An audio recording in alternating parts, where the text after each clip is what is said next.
yaitu Dengan nama saya Wisnu Ramadan. saya Anis, Saya Aulia. saya Alvina, dan saya Reva.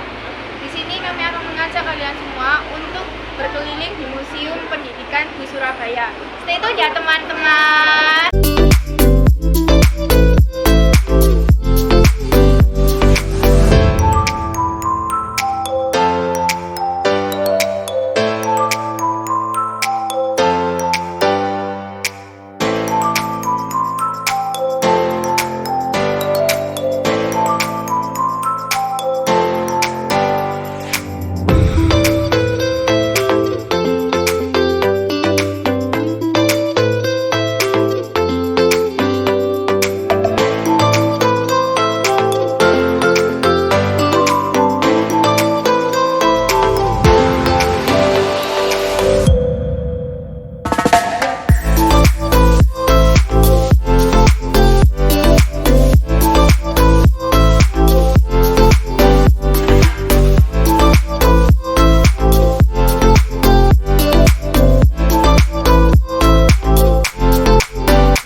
Tahu siapa nama kakaknya dan profesinya di sini sebagai apa?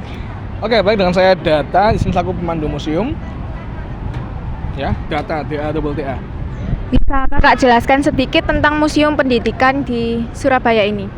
Musdik, ini memang museum yang temanya khusus ya, tentang tema pendidikan. Jadi secara global museum ini menyajikan koleksi tentang pendidikan Surabaya secara fase. Jadi ada 4 fase di sini.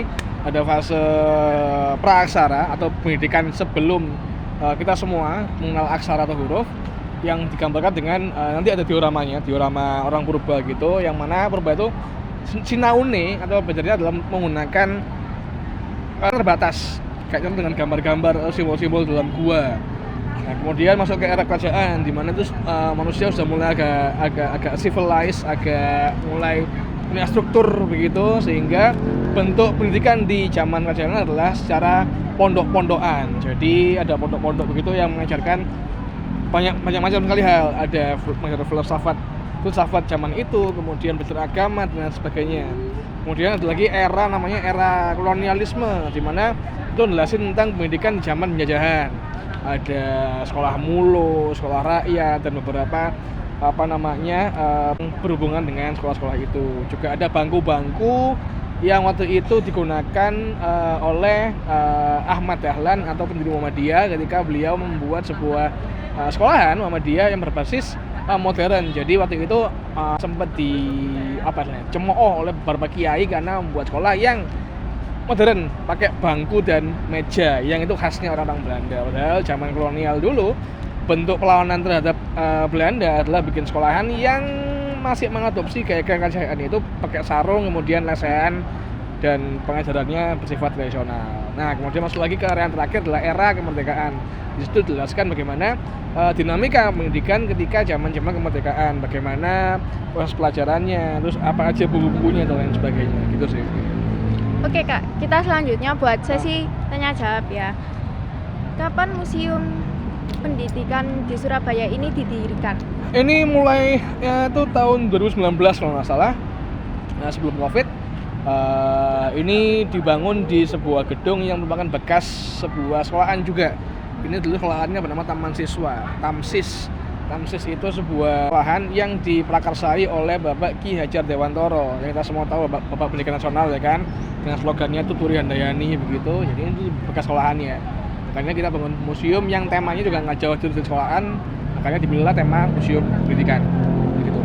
Untuk pertanyaan kedua ya Kak, apa saja yang terdapat dalam museum pendidikan Surabaya ini? Banyak banget. Jadi ada beberapa koleksi seperti kitab lontar, kemudian kitab kuning, terus juga ada banyak sekali buku-buku paket, misalnya buku paket sekolahan zaman dulu, mulai cetakan zaman kolonial Belanda hingga era-era pasca kemerdekaan. Terus juga ada ruang film. Yang filmnya itu memang agak nggak nyambung dengan tema ini sih. Itu film yang memutarkan film tentang Soekarno, begitu, di kompleks museum ini masih sama. Untuk pertanyaan ketiga Kak, apa yang melatar belakangi pendirian Museum Pendidikan Nasional? Namanya yaitu kita menemukan gedung Tamsis ini kan terbengkalai dulu. Gedung Taman Siswa ini kosong dan digunakan oleh beberapa tunawisma untuk tinggal, sehingga Pemkot Surabaya mempunyai urgensi untuk menjaga gedung yang merupakan BCB, bangunan cagar budaya, untuk tetap dilestarikan. Nah, akhirnya dipugarlah gedung Taman Siswa ini, sekaligus dibangun dan difungsikan sebagai museum supaya publik juga bisa menikmati sajian dari museum. Kayak gitu. Itu latar belakangnya. Begini Kak, pertanyaan terakhir dari saya. Menurut pesan buat pengunjung ke museum, apa sebaiknya yang dijaga dari sikapnya? Yang dijaga dari untuk pengunjung ya, lebih ke kebersihan sama sayang banget kalau temannya udah bersih, cuman kita semua nggak ikut jaga dengan baik, buang-buang sampah dan lain sebagainya. Itu aja sih. Lainnya sih overall publik sudah mulai teredukasi dengan baik, sudah mulai ngerti bagaimana adab berkunjung ke tempat-tempat umum dan lain sebagainya. Lainnya sih udah nggak masalah. Oke Kak, terima kasih. Buat kalian semua yang ingin mengunjungi Museum Pendidikan, dimohon untuk tetap menjaga kebersihan. Terima kasih. Wassalamualaikum warahmatullahi wabarakatuh.